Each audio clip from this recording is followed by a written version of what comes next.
அன்பார்ந்தவர்களே, அருள் வாழ்வின் மிக நுட்பமான ஒரு தகவலை இறையடியார் வீரமாமுனிவர் நமக்கு தருகிறார். தேம்பாவணியிலே அந்த அருமையான செய்யுள் இடம்பெறுகிறது. அதனை நாம் இன்று தியானிக்கப் போகிறோம்.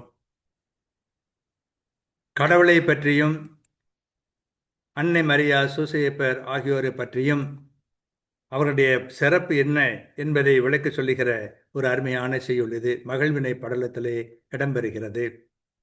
இப்பால் ஏது ஒன்று எல்லாது எல்லாம் உள ஆக்கினாய், முப்பால் ஒன்று ஆம் முந்தைக்கு ஒரே மான் முறையொடு அருகு உற்று, ஒப்பால் அடையாய் பண்பு உடையோர் உடை வெளிமைக்கு, அப்பு ஆர்களே சூழ் உலகு ஆள் அரசு தகு ஒத்து உள்ளதோ என்று கேட்கிறார். கடவுள் எத்தகையவர் என்றால், இம்மண்ணுலகில் துணை காரணம் ஒன்றும் இல்லாமலே எல்லாவற்றையும் படைத்தவனாய், உலகங்களுக்கும் தான் ஒருவனே தலைவனுமாய், எல்லாவற்றுக்கும் மூல காரணமாகிய கடவுளுக்கு உரிய மாண்பு முறைக்கு ஏற்ற வண்ணமாய் அவன் அருகே அடைந்து நின்று ஒப்புமை கூறத்தக்க வகையிலே வேறு எவரும் அடைய இயலாத இந்த பண்புடையாளர் இருவரும் கொண்டுள்ள இந்த தாழ்மை பண்பிற்கு நீராளாகிய கடல் சூழ்ந்த இவ்வுலகை ஆளும் அரசரது பெருமையும் ஒப்பாகுமோ என்ற ஒரு வினாவை எழுப்புகிறார் வீரமாமுனிவர். இதன் கருத்து என்ன என்றால், சூசை கன்னிமரி ஆகியோருக்கு அரசர்களும் ஒப்பாவார்களோ? அந்த இருவரும் ஒப்பற்ற நற்பண்புகளை உடையவர்கள்.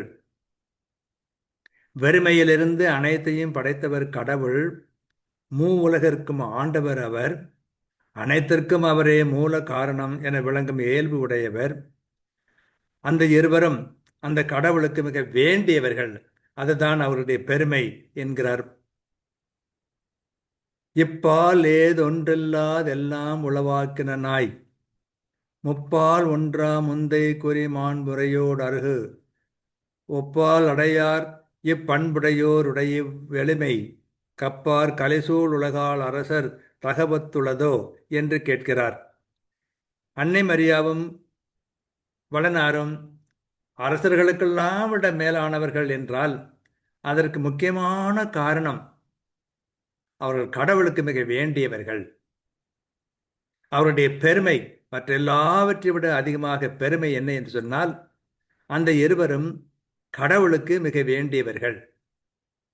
நாமும் கடவுளுக்கு மிக வேண்டியவர் என்பதுதான் உண்மையான பெருமை என்பதை கண்டுகொண்டோம் என்று சொன்னால், நம்முடைய மனதிலே எவ்வளவோ மன நிறைவும் மகிழ்ச்சியும் பொங்கி வரும்.